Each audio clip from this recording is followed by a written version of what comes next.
Hi everyone, welcome back to our channel Excel in Excel. So one common question which I hear frequently is where can I use this particular formula? And many times I won't have a straightforward answer because it all depends on what kind of data you have, what kind of analysis you are doing, what kind of question you are asking to the Excel, not to me. So it all depends on that. In Excel you have numerous formulas. But it all depends on the correct question which we are asking. If you ask the correct question to Excel, the formula will help you to find the answer. So it's not always using the Excel as a calculator to do some formulas and do some calculations and get the answers. It's always the intention or the intent, right? That is more important. The correct question, if you ask, you'll get the correct answer with the help of the formulas. So in today's session, we are going to cover that. Let's see with few real life examples. For example, I have this particular data. Okay. I have the data for date, customer, and the amount. If I show this to random people, what they can say, the total sales for the period is 2,78,000.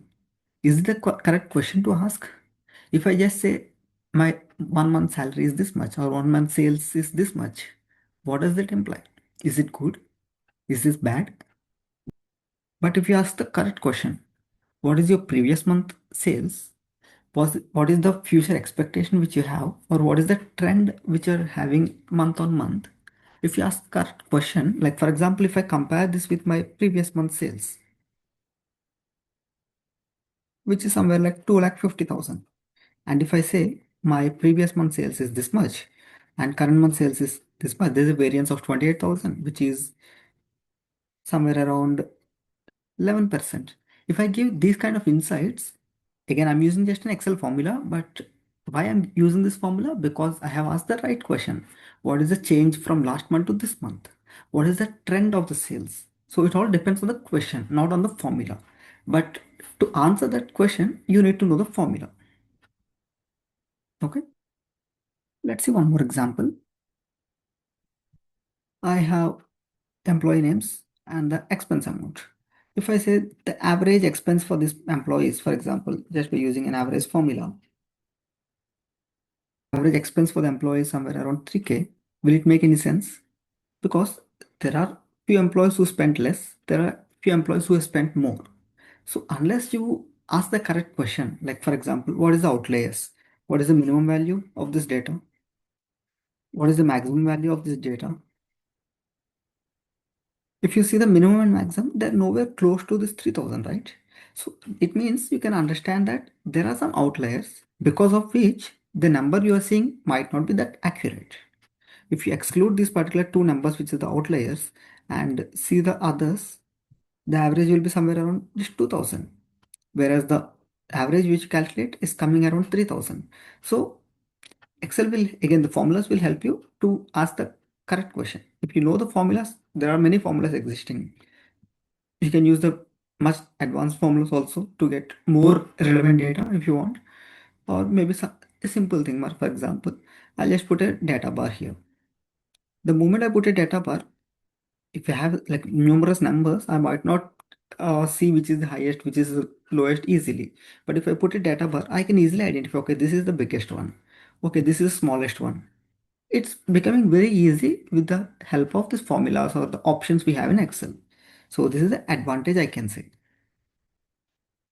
And the next question we have, or the next example we have, for example, I have cost for different departments or different heads of cost I have, and this is the total cost I have. This is the budget, this is the actual. I can say that the variance between the actual to budget is 14%. It's again a simple calculation. But when you make an impact, when you analyze it at more deeper levels, if you just give a summary by saying that my total cost is this, my actuals is this, it won't make much sense.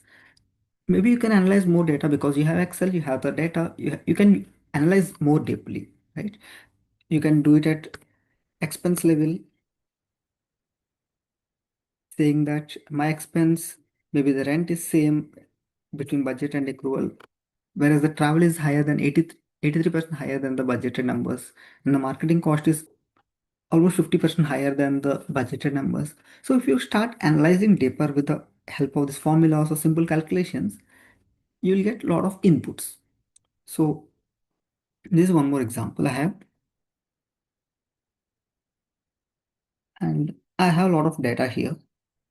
So if I just give this data dump, the entire data dump to a person and say that this is my sales, here you can say that I have the comparisons last month to this month, and this is the total sales. So if I give this, will it be helpful? If you just give it in a tabular format, maybe they will see, okay, you have this much of sales. Okay, fine. Maybe they'll calculate average or something. Or maybe you can do it in a better way. Just simply create a pivot table for this month and sales. If you want, you can just group the months quarter wise. You can group the months and you can say this is my quarterly sales, or you can create a chart, simple chart using this particular data, saying that this is my sales data. And you can see the fluctuations easily, right? If some month is increasing or decreasing, you can easily identify using this particular chart. Compared to the tabular, you can use this pivot tables or you can use this charts. You have a lot of options like this. So depending on the data, depending on the right question you ask, these formulas will help you to find the answers. In all these examples, the Excel functions which are used are like really simple, right? What changes is the question you ask. Excel become powerful when you start asking the questions. Just don't see it as calculator or some formulas, combination of some formulas. What does this number is telling to me? Ask, look for a story behind that. That's where it will help you. Again, as I said, like Excel is not about the formulas, it's about thinking using that formulas. So I hope this helps. Thank you.